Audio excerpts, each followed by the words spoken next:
Good morning. Today we are reading from the sixth book of the Left Behind series. And today I am going to be reading, this book is called Assassins.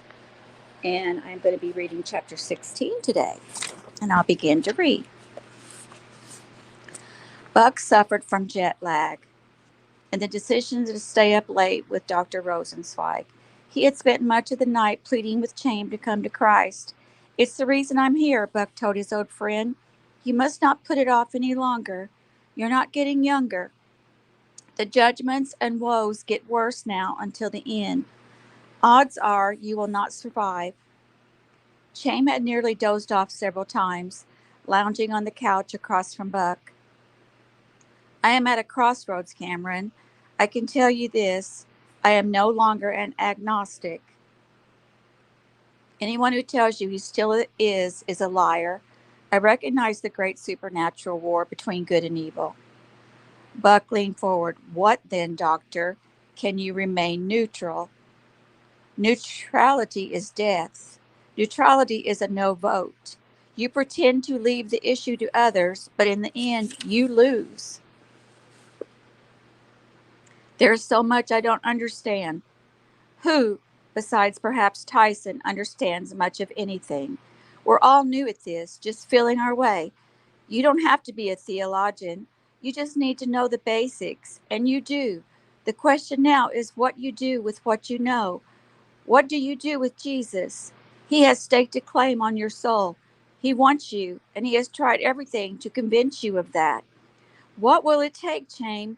Do you need to be trampled by horses? Do they need to suffocate you with sulfur, set you afire? Do you have to be in terror for your life? Chaim sat shaking his head sadly. Doctor, let me be clear. Life will not get any easier. We all missed that bus. It'll get worse for all of us. But for believers, it will be even worse than for unbelievers because the day is coming. I know this part, Cameron. I know what Tyson says about the mark necessary to buy or sell. So you are calling me to a life worse than the wretched existence mine has already come to be. I'm calling you to the truth. Your life may get worse, but your death will be the best. No matter how you die, you will wake up in heaven. If you survive until the glorious appearing, imagine. Those are the believer's options, Doctor. Die and be with Christ, only to return when he does, or survive until his appearing. Chaim, we want you with us. We want you to be our brother now and forever. We can't imagine losing you, knowing you are separated for eternity from God who loves you. Buck could not hold back the tears. Sir, if only I could trade places with you. Do you not know how we feel about you? How God feels about you? Jesus took your place so you don't have to pay the price. Chaim looked up in surprise at the tears in Buck's voice. The alarm appeared to give way to some realization. Perhaps the old man had not known the depth of their feeling for him. Buck felt as if he were pleading God's case in God's absence. God was there, of course, but he apparently seemed distant to Chaim. I pledge this to you as I did once before to Tyson, Chaim said. I will not take the mark of Nikolai Carpathia. If I should starve to death for taking that stand, I shall not be forced to bear a mark in order to live as a free man in this society. That was a step, Buck decided, but it wasn't enough. In the guest room, Buck had wept until he fell asleep, praying for Chaim. At 9 in the morning, he was still exhausted. He had hoped to get another first-hand look at the two witnesses, but he promised Chloe he would stay on schedule and visit Lucas Miklos in Greece on his way back. The new friend they called Laszlo's would be the key contact in that part of the world for the co-op. It was 7 a.m. in Le Havre when Rayford and the Tuttles bluffed their way through customs as Thomas Agee and Ian and Elva Hill. Trudy was to rent a car and check into two rooms they had reserved at Le Petit Hotel south of the city. It was an expensive, secluded place, unlikely to draw curious eyes. Dwayne would use another rental car to drop Rayford off a couple of blocks from the address on Rue Marquis, where Bo Hansen had said his brother and Hattie were hiding out under assumed names. Rayford planned to simply show up at their apartment and talk them into simply opening the door by warning them that the GC was onto them and that they had to move. Rayford believed Hattie would deduce that Bo had led him to them and that thus the GC story must be true. Rayford would offer them a ride and to put them up in an obscure hotel if they were prepared to flee immediately. The three would rendezvous with Dwayne and improvise, either in the process of getting into the car or by some scheme along the way. Rayford and Dwayne would ditch Samuel Hanson and let him fend for himself. He was the one with the plane. They could sort out their differences back in the States. Rayford wanted to surprise Hattie and Samuel as early in the day as possible, so he and Dwayne took the first available rental car. With a quick farewell to Trudy, who was to load all their bags into her car, they were off. Dwayne bubbled with ideas of how to outwit Samuel. "Are you sure you want to insert yourself this far into a Tribulation Force operation?" Rayford said. "Are you kidding me? I've been itching for some action ever since I got saved. Now listen, we can ditch this boy soon as we get the car. You could tell him to step outside with you for a minute because like you've got a private message for him, like from his brother. You get out and walk him behind the car, and then you tell him you forgot the note in the car. You jump back in, I take off, and there we go." "Could work," Rayford said. "Or how about this one?" Dwayne said, following Rayford following Rayford's direction as he sped through town. "When you first bring him to the car, I get all mannerly and such, and we do the formal introductions. I open the door for the lady and get her inside. Then I give this Hanson character a big old Oklahoma shove. He'll roll 20 feet, but it won't hurt him. By the time his head clears, we'll be long gone." Rayford studied the city map and the note from Bo. "They're using the names James Dykes and May Willie. Sometimes you have to wonder." "Here's another idea," Dwayne said, but Rayford cut him off. "No offense, Dwayne, but I don't much care how we do it, as long as we get it done." "You got to have a plan." "We have plenty. If it doesn't feel right for me to invite him out of the car, you know what to do." "You got it, partner." By now, David was despairing. It was mid-morning in New Babylon, and he and Mac were huddled in Mac's office. David had programmed his own secure phone to dial Rayford every 60 seconds and to leave a digital message that simply read, "Abort," and gave David's number. "If I'd have known it was going to be this way," Max said, "I could have flown to France and intercepted him myself by now." David, feeling helpless, brought up on his computer phone calls between Leon and his intelligence enforcement chief, Walter Moon, the day before, the day of, and the day after the announcement of Hattie's death. When David finally hit pay dirt and heard something that would help Rayford, he felt even worse. "This'll make your day, Mac," he said. "Listen to this. It's Leon and Moon. What's your plan on the Durham situation, Wally?" "It's done, Commander. She made it so easy. How long we've been looking for that? Too long.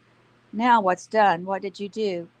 "Like we said, we got rid of the pilot. He was using the name Dykes, but we traced the plane to Sam Hanson out of Louisiana." "By got rid of, you want to know or you want to not know?" "Let's just say Sam's had his last bowl of gumbo. We put the filly in the Brussels lockup. She was using the name May Willie, so we booked her under that so she could hide out even inside if she wanted. I know the big boss, excuse me, His Excellency doesn't want anything noisy." "Right, and anyway, who'd believe she's Hattie Durham? She's been reported dead, and she's the one who did it. We could leave her in Belgium forever. And we're taking advantage of this how?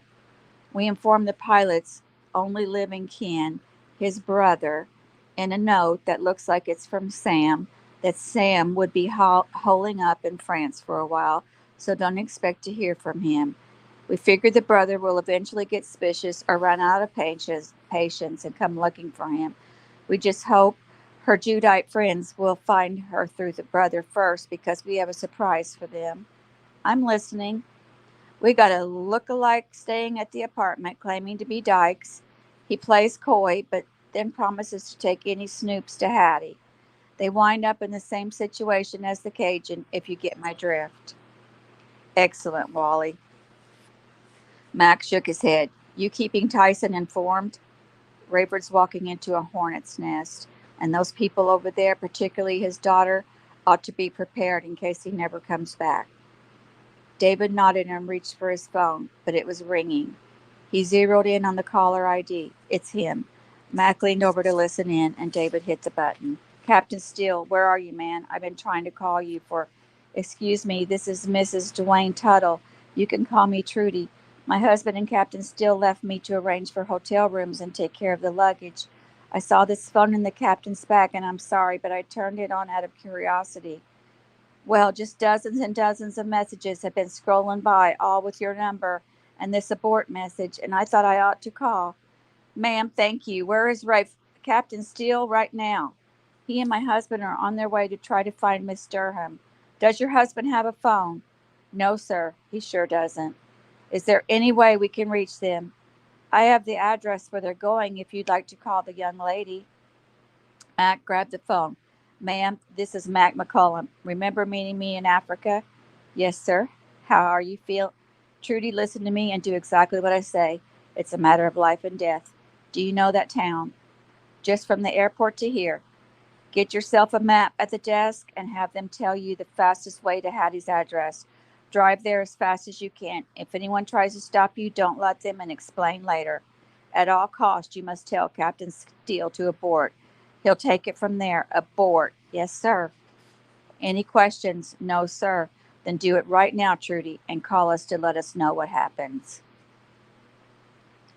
Dwayne drove past the address on Rue Marguerite and stopped a block and a half away. Seedy little dump, isn't it? Dwayne said. It's perfect, really, Rayford said. I'm impressed. This may be the best choice they made in the whole fiasco. Let's watch a while and see if she comes or goes. Rayford got antsy about 10 minutes when only two people left the building, neither Hattie. If I'm not back in 5 minutes, come looking for me. They armed? Doubted. If Sam's as bright as his brother, he wouldn't know which end to aim. Hattie would worry about breaking a nail. Still, Rayford wished he was carrying the weapon Albie had described. He could never shoot Hattie, and he wouldn't risk the consequences for a small town goon, Bo Hanson's brother. This shouldn't be that risky, he decided. Hattie would let him in. If she didn't, he had a story in mind to use on Sam Hanson. The three-story building had three sets of tin mailboxes built in the wall in the lobby, which was neither manned nor secured. Rayford was surprised they had not chosen a building with at least a buzz-in system. He found Dykes J on the box numbered 323 and mounted the stairs. Each floor was reached by a series of four sets of steps in a square pattern. By the time Rayford reached the top floor, he was winded and his knee ached. Apartment 323 was on the front side of the building at the left end. He could have been watched from the time he stepped onto the property. Sam and Hattie could have even seen the car cruise by. Rayford gathered himself and found the button in a metal box in the middle of the apartment door. He pushed. His push resulted in a resounding two-tone ring that could have been heard in any flat on that floor. Rayford thought he heard movement, but no one answered. As he reached for the button again, he distinctly heard someone. He guessed they were pulling on a pair of pants. Take your time, he called out. No rush. He imagined someone tiptoeing to the door and listening. There was no peephole. Rayford hoped whoever it was listening to tell if he had retreated. He pushed the button quickly, giving them an earful. A male voice. Who is it? Tom Agee. Who? Thomas Agee. Don't know that name. I'm a friend of the woman who lives here. No woman here, just me. May Willie doesn't live here? Silence. May I speak with May, please? Tell her it's a friend. Rayford heard the unmistakable sliding action on a semi-automatic pistol. He considered a break for the stairs, but the door opened abruptly to reveal a muscular young man with one hand behind his back. He was barefoot and bare-chested, wearing only jeans. Rayford decided on a bold approach. May I come in? Who'd you say you were looking for? You heard me, or you wouldn't have opened the door. Now, where is she? I told you, it's just me here. What do you want with her? Who? The one who doesn't live here? State your business or hit the street. Are you Samuel Hanson? The man leveled his eyes. Name's Jimmy Dykes. Then you are Samuel Hanson. Where's Hattie Durham? The man started to shut the door. Buddy, you're lost. There's nobody here by that. Rayford stepped forward and the door stopped at his foot. If I'm in the wrong place, how did I know yours and Hattie's real names? Now I need to speak with her. Dykes seems to be considering it. You're not GC, are you? I'm a friend of Hattie's, Rayford said loudly enough so Hattie might hear him. You're not really Tommy a G either, are you? We all have to be careful, Samuel. I'm Rayford Steele. I bring you greetings from your brother Beau. Samuel had still not moved. Hi back. Hattie's not here, but I can take you to her. Come on in a while. I'll get dressed. Samuel pushed the door open wider, and Rayford stepped in. As the door was swinging shut, Rayford heard footsteps flying up the stairs.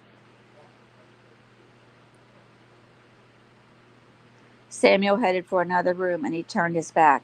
Rayford saw him move a handgun from back to front. Samuel set the weapon on the table, still blocking Rayford's view of it with his body.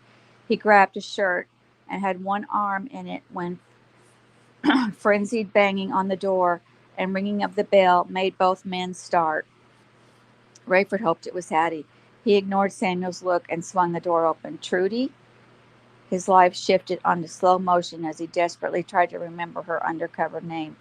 He turned to look back at Samuel, who tore his shirt, straightening his arm to reach for the gun.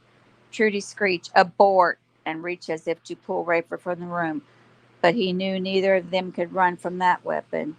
The incongruity alone of Trudy showing up with an abort message told him that whoever this man was, he would kill them. Trudy bounded down the stairs, and Rayford imagined taking a .45 bullet in the back and another in the top of the head. Trudy would be slain before she reached the first floor. Rayford simply could not let this man follow him out of the room unimpeded. He turned from the slowly closing door and charged the man who had just fought through his shredded shirt and had grabbed the handle of the weapon. One stride from him and accelerating, Rayford saw him lift the already cocked firearm and slip his index finger onto the trigger. Rayford didn't want to take his chances wrestling a man with a gun. He could cover the man's head with both of his, but he didn't like the odds. Instead, he marshaled his adrenaline and left his feet, throwing himself at the gunman with his first draw into his chest, elbows akimbo like a cornerback taking out a receiver who just got his fingers on the ball. Rayford's man didn't fumble, but he did go flying. Rayford had caught him in the neck with one of his forearms, driving his body back as his head jerked forward. As his momentum carried him back, the man's bare feet hit the floor and a small table caught him behind his knees. His feet flew straight up as his back of his head smashed through the front window. He lay there stunned, the gun in his hand, finger on the trigger, as Rayford scrambled toward the door. His feet were moving so fast he could hardly gain purchase on the floor. He felt as if he were in a nightmare, being chased by a monster and running in amok. He yanked the door open and peeked back as he fled. The gunman's head still struck in the broken window. His torso had wound up lower than his feet, and his kicking and squirming only made it harder for him to get up. It did not stop him from firing off 2 rounds, however, deafening, ugly explosions, almost simultaneous, with shattering wood and flying wallboard. Rayford crashed down the steps 3 and 4 at a time, nearly overtaking Trudy, who was moving as fast as she could, one step at a time. When Rayford reached the second floor, he grabbed the banister and, despite his protesting knee, swung into the middle of the staircase. He dropped on the floor as Trudy reached the last step. She moaned as she ran, as if certain she was about to be shot. Rayford felt a tingling in his back, as if he too expected a bullet to rip through him. Trudy had left her car idling, the door open, directly in front of the apartment building. Dwayne had noticed it and pulled up behind it. clearly puzzled. He looked up as Rayford and his wife hurried toward him, and he called out, "What the—" "Go," Rayford waved at him. "We'll catch up with you." Rayford ran to the driver's side, and Trudy opened the passenger door as shots came from the third floor. As soon as Rayford heard her door shut, he floored the accelerator and threw dirt and stones as the car fishtailed down the street. His instincts had saved them, he knew, but as his heart shoved blood through him faster than ever, Rayford was unable to feel gratitude for that presence of mind. He knew God had been with him, protected him, helped spare him, but all Rayford felt was a resurgence of the rage that had plagued him for months. This, all of it, started and ended with Nikolai Carpathia. He wanted to murder the man, and he would, he decided, if it was the last thing he did on earth. And he didn't care if it was. He would spend whatever he had to for that weapon from Albie, and regardless what it took, he would be where he needed to be when the time came. Trudy, gasping, wrestled her seatbelt on. As Rayford followed Dwayne through the narrow streets, she fished around on the floor and came up with his phone. Is this speed dial number for Mac McCall? 2. She punched it, and Rayford heard it ring, and then Mac's voice. "Mrs. Tuttle?" Mission accomplished, Trudy said, and she handed Rayford the phone as she burst into tears. And that is the end of chapter 16. And next I'll be reading chapter 17. Thank you for joining me, and have a wonderful day.